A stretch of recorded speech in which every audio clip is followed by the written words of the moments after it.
हिंदुस्तान में हर संस्कृति की अपनी खास पहचान है। इन्हीं में जनजातीय संस्कृति के अपने अपने अनूठे रंग भी हैं। सबसे बड़ी बात आजकल जहां सभी आधुनिकतावाद और पाश्चात्य रंगों में अपनी मूल पहचान को भूल चुके हैं, वहीं जनजातीय संस्कृति अपने में कुछ रंग आज भी संजोए हुए है।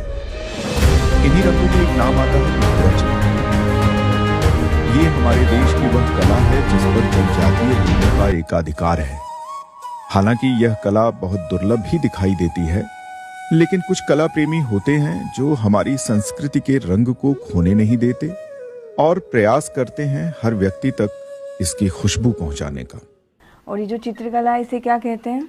ये हमारा भील भिलाला और राठवा लोगो, गुजरात ना छोटाउदेपुर राठवा लोगो, अलीराजपुर भील न भिलाला, इन्हें पिठोरा करीने पूजे, इन्हें पिठोरा बोले और इन्हें पूजा पाठ करे और खूब सारी पूरा गांव ने सगा संबंधी ने बुलाने खवाड़ू पड़े, पियाड़ू पड़े, पूजा पाठ कर दे। इस कला के माध्यम से वे न सिर्फ अपनी संस्कृति बल्कि महापुरुष और देवताओं को भी चित्रित करते हैं।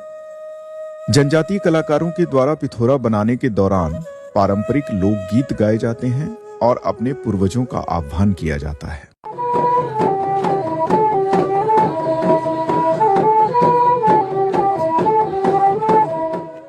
चित्रकला में गाय, हिरण, बैल, घोड़े, हाथी तथा पिथौरा और पिथौरी मां भी होती है। पूरी प्रकृति और दैनिक जीवन का चित्रण होने से चंद्रमा, सूर्य, बंदर, पशु, बैलगाड़ी आदि सभी इसमें होते हैं। इनामा पूरी जीवन व्यवस्था इनामा समायेली है। जंगल में प्रकृति में एक ताकतवर जानवर से इनથી डरू पड़े तो इन्हें पूजा पाठ करी, इन्हें मनाड़ू पड़े, समझाड़ू पड़े तो इन्हें आ रीते एक कुदरत ने पूजा पाठ करे। पिथौरा चित्रकला में जनजातीय जीवन, उनकी वेशभूषा, खान पान, रीति रिवाज, त्योहार, धार्मिक आस्था दृष्टिगोचर होती है। इस कला के कलाकार को लखाड़ा कहा जाता है। आइए अब चलते हैं उस शख्सियत की ओर जिन्होंने पिथौरा चित्रकला को गांव से शहर तक पहुंचाने में अपनी महत्वपूर्ण भूमिका निभाई है। वे हैं एडिशनल एसपी सीमा अलावा। वर्तमान में सीमा जी खंडवा में पदस्थ हैं। उन्होंने शुरुआत से ही अपने आप से पहले अपने काम को प्राथमिकता दी है।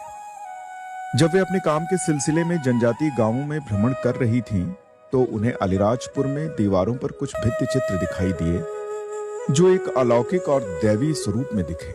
जब तक मेरी पोस्टिंग है ना अलीराजपुर और झाबुआ नहीं हुई थी, तब तक मुझे भी नहीं पता था पिथौरा आर्ट क्या है। इनके एक मर्डर केस में मुझे ऐसा जाना हुआ था देहात में। पुलिस का काम और पुलिस का इन्वेस्टिगेशन सेपरेट चीज़ है, लेकिन जब वॉल पे मैंने इसको देखा तो मुझे समझ ही नहीं आया कि क्या बना हुआ है ना। जानते नहीं थे क्योंकि इससे पहले कुछ काम ऐसा पढ़ा नहीं और कभी ऐसा देखने सुनने में नहीं आया। जैसे मधुबनी आप सुन लेते हो, है ना, गोंडी आप सुन लेते हो, लेकिन ये वाला आर्ट कहीं अलीराजपुर झाबुआ से बाहर हमने कहीं नहीं सुना था। लेकिन जब अलीराजपुर गई, फिर थोड़ा सा उसका इन्वेस्टिगेशन किया, थोड़ा सा हमने इसको पूछा क्या है, तब मालूम पड़ा कि इसको पिथौरा आर्ट बोलते हैं। यहाँ के ट्राइबल्स इसको वॉल पे बना के इसकी पूजा वूजा करते हैं। फिर थोड़ा सा ये कोशिश की हमने कि थोड़ा सा समझें इसको, तो आर्टिस्ट ढूंढने में हमको टाइम लग गया। फिर आर्टिस्ट ढूंढे, थोड़ा सा पूछा क्यों बनाते हैं, ऐसा तो नहीं कि हम इसको बनाए तो कोई दिक्कत हो जाए। फिर वो लोग नेचुरल कलर्स पे बनाते थे।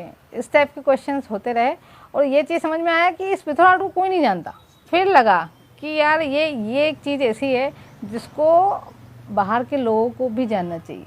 ये सिर्फ ट्राइबल का ही एक एकाधिकार ना हो इसके ऊपर, बाकी लोग सब इसको जाने समझे। इसी पर्पज़ से फिर इसको सीखा और इसको फिर बनाया। और कम से कम जो बाहर के जो अधिकारी आके ड्यूटी कर लेते हैं और है ना चले जाते हैं, कम से कम अलीराजपुर में आए तो अंदर ऑफिस में घुसते से ही उनको कम से कम एक कल्चर मालूम पड़ जाए झाबुआ अलीराजपुर का। इस पर्पज़ से फिर हमने पिथौरा को पिक किया।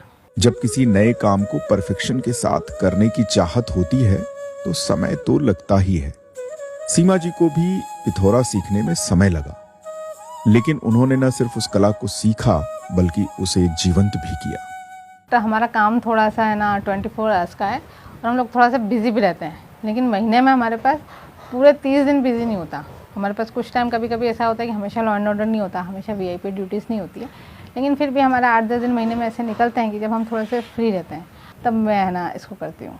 उन्होंने इस कला को आज भी कई शहरों और जनमानस तक पहुंचा दिया है। इवन मैं अभी अपने इंडक्शन कोर्स के लिए मैं ना यूके भी गई थी। वहाँ एक लेस्टर में एक होटल था, वहाँ काफ़ी पेंटिंग्स लगी हुई थी, लेकिन मेरा मन था कि यार यहाँ अपन आए तो एक पिथौरा ले आनी थी। जब इच्छा शक्ति हो जाती है तो कुछ ना कुछ हो जाता है। तो जिनका होटल था उनका यहाँ इंदौर NRI सम्मेलन में उनका आना हुआ, फिर बातचीत हुई, फिर है ना मैंने उनको कहा, बोले मैडम आप बिल्कुल रोल बना के दे दो, हम अपने यहाँ लगाएंगे। तो फिर उनको मैंने अपनी है ना गोंडी आर्ट और है ना पिथौरा आर्ट दोनों आर्ट के कुछ है ना पीसेस भेजे थे जो उनके है ना होटल्स में लगे।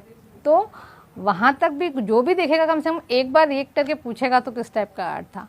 पिथौरा इस लेवल पे आ जाए कि पिथौरा बोलते से आदमी को सोचना नहीं पड़े, उसको समझ में आ जाएगा ये किस टाइप की पेंटिंग्स हैं। पिछले कई वर्षों से सीमा जी न सिर्फ पिथौरा बना रही हैं, बल्कि नई पीढ़ी को वे इस विधा से जोड़ भी रही हैं। उनके द्वारा पिथौरा के प्रचार के लिए कई बार कार्यशालाएं भी आयोजित की जाती रही हैं, जिसमें पिथौरा और गोंडी पेंटिंग सिखाने का प्रयास किया जाता है।